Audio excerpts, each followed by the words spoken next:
മനഃശുദ്ധിക്ക് ഉതകത്തക്കവണ്ണം പ്രാണായാമം അഭ്യസിക്കുകയും പ്രണവം ധ്യാനിക്കുകയും ചെയ്യുമ്പോൾ ആ പ്രണവം ധ്വനിരൂപത്തിൽ ചെവിയിൽ മുഴങ്ങുന്നതായി സാധകന് അനുഭവപ്പെടും.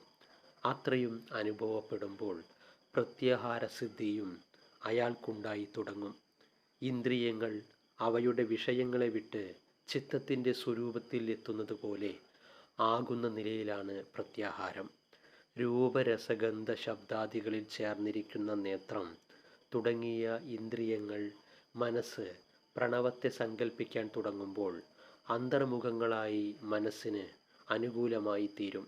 ഇപ്രകാരം ഇന്ദ്രിയങ്ങൾ സ്വസ്വവിഷയങ്ങളിൽ നിന്ന് പിന്തിരിഞ്ഞ് ഉള്ളിലേക്ക് വലിയുമ്പോൾ സാധകൻ ധാരണാഭ്യാസം തുടങ്ങേണ്ടതാണ്.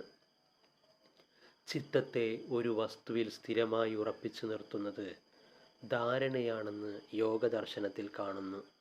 പ്രണവോപാസകന് അനുഭവപ്പെടുന്ന പ്രണവധ്വനി മണിപൂരകം, ഹൃദയം, ഭ്രൂമധ്യം, ബ്രഹ്മരന്ധ്രം ഈ ആധാരങ്ങളിൽ ഏതിലെങ്കിലും ഒന്നിൽ നിന്ന് പുറപ്പെടുന്നതായി സങ്കല്പിച്ച് ആ ധ്വനിയോടുകൂടി ചിത്തത്തെ അവിടെ ഉറപ്പിച്ച് ഊന്നിവെക്കുന്നത് ധാരണാഭ്യാസമാണ്. പക്ഷേ കൂടെ കൂടെ ചിത്തം അതിൽ നിന്ന് വ്യതിചലിച്ചു പോകും. അങ്ങനെ പോകാതിരിക്കത്തക്കവണ്ണം ചിത്തത്തെ ലക്ഷ്യത്തിൽ ഓംകാരധ്വനിയിൽ കുറച്ചു സമയം നിർത്താൻ കഴിഞ്ഞാൽ അത് ധ്യാനമാണ്.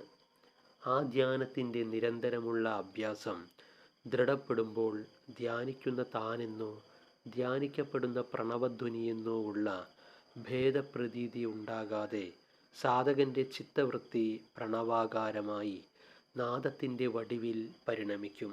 അതാണ് യോഗ സമാധി. പ്രപഞ്ച വിഷയങ്ങളിൽ ഏറ്റവും സൂക്ഷ്മ വിഷയം ശബ്ദമാണല്ലോ. അത് ആകാശത്തിൻ്റെ തന്മാത്ര കൂടിയാണ്. അതുകൊണ്ട് അതിസൂക്ഷ്മമായ പ്രണവനാദത്തിൽ മനസ്സ് ലയിക്കുമ്പോൾ മറ്റുള്ള രൂപാദി വിഷയങ്ങൾ മനസ്സിനെ വശീകരിക്കുകയില്ല. ഇങ്ങനെ ഒരു വിശേഷം ഈ പ്രണവസമാധിക്കുണ്ട്. എന്നാൽ അഭ്യാസബലം കൊണ്ട് ആ നാദം പോലും ലയിച്ച് മനസ്സ് നിർവിഷയമായി തീരും. ആ സമാധിക്ക് നിർബീജം എന്നാണ് യോഗശാസ്ത്രം നൽകിയിരിക്കുന്ന സംജ്ഞ. പ്രണവാകാരമായി തീർന്ന മനോവൃത്തി സബീജ സമാധിയാണ്. ആ അനുഭൂതിയിൽ ചിത്തവൃത്തിയും ആ വൃത്തിക്ക് വിഷയമായ പ്രണവധ്വനിയും അതോട് ചേർന്ന സംസ്കാര വിശേഷവും ഉള്ളതുകൊണ്ടാണ് അതിന് സബീജ സമാധി എന്ന പേര് സിദ്ധിച്ചത്. ഓം ശ്രീ ഗുരുഭ്യോ നമഃ. ഹരി